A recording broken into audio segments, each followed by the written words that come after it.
Alors, la séquence, elle a été organisée comme la première séquence, à peu près, dans le sens où c'est 7 ou 8 moments, pas forcément périodes, qui pourraient peut-être être un peu longues, mais des moments de 25 minutes, ou voilà, peut-être 40, peut-être 15, mais disons, on parle plus de moments que de périodes.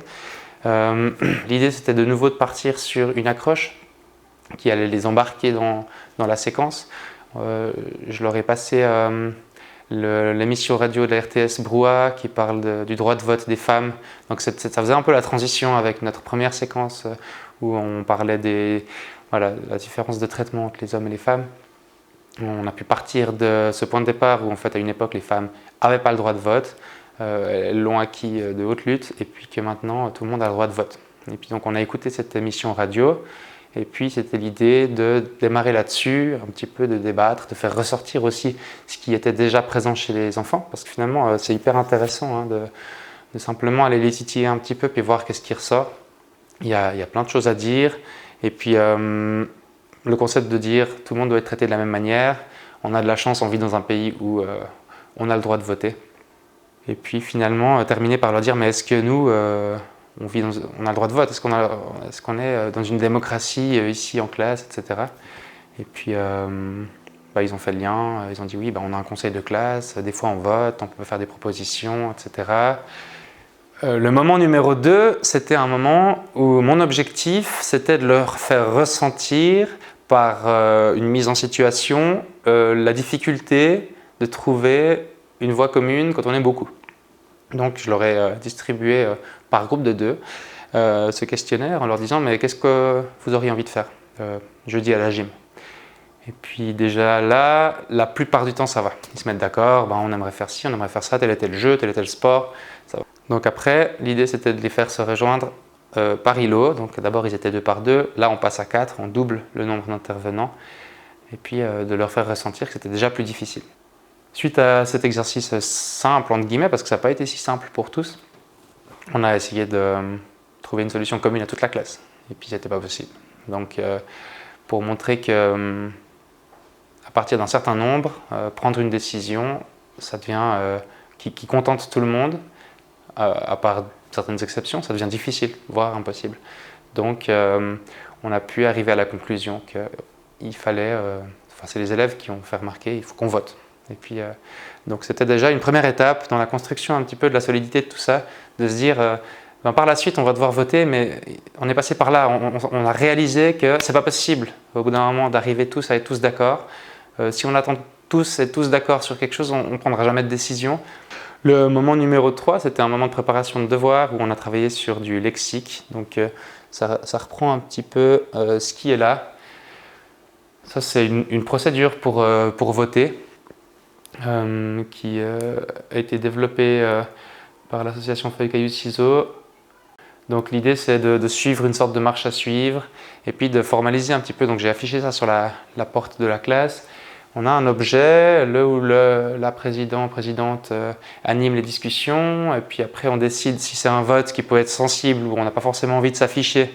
On peut faire un vote à main levée, ou si tout d'un coup on préfère l'anonymat, on passe par un vote à bulletin secret. On a 3 options, le oui, le non ou le vote blanc. Je n'ai pas encore introduit l'abstention parce que ça faisait peut-être beaucoup. D'avoir déjà 3 options, c'était pas mal.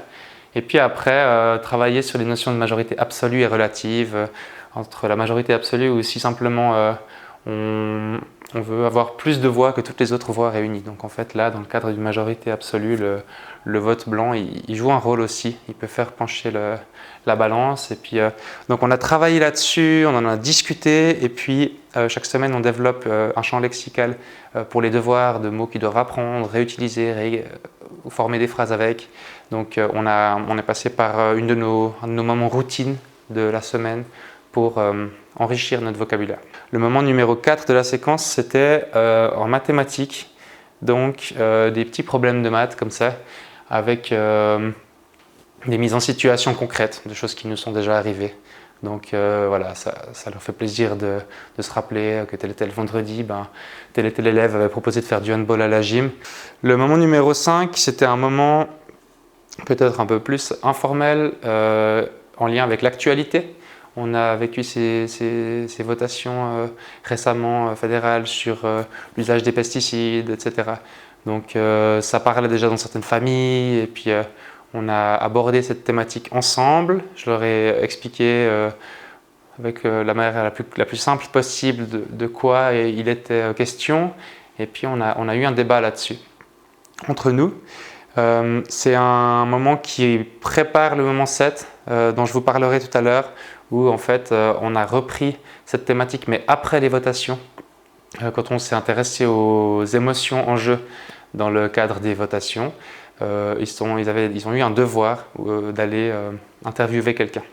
Donc ils devaient aller soit chez leurs parents, soit chez un voisin. Peut-être que leurs parents étaient d'une autre nationalité, donc ils n'avaient pas le droit de vote. Donc trouver quelqu'un et puis aller lui poser des questions sur la votation qui avait eu lieu, sans être jugeant ou émettre quelconque jugement sur le choix de voter oui ou non, mais de dire comment vous vous sentez quand un vote tourne bien, et puis que les enfants puissent se référer aussi au monde des adultes et puis se dire, ben voilà, nous on vit ça en classe, on a telle et telle émotion en classe, mais c'est pas forcément très différent de ce que vit papa et maman. D'ailleurs, papa et maman, ils n'étaient pas d'accord sur le vote des pesticides, donc il y a des enjeux là qui sont intéressants. Et puis c'est des choses qu'on construit maintenant, qui vont nous permettre après d'avoir un conseil de classe toujours plus fluide et toujours plus porté par les enfants. Donc là, j'ai détaillé un peu le moment 5 et le moment 7.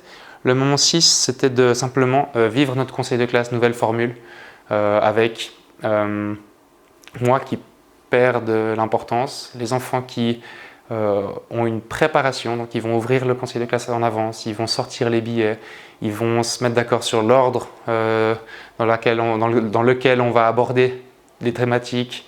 Ils vont peut-être déjà savoir quelles questions, à quel moment proposer un vote. Donc c'est des choses qu'on faisait de manière spontanée ou que moi je devais apporter avant.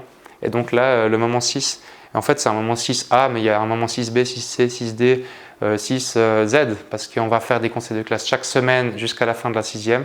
Donc c'était les premiers conseils de classe, nouvelle formule 2.0, où les élèves prennent en charge en fait toutes les responsabilités du conseil de classe.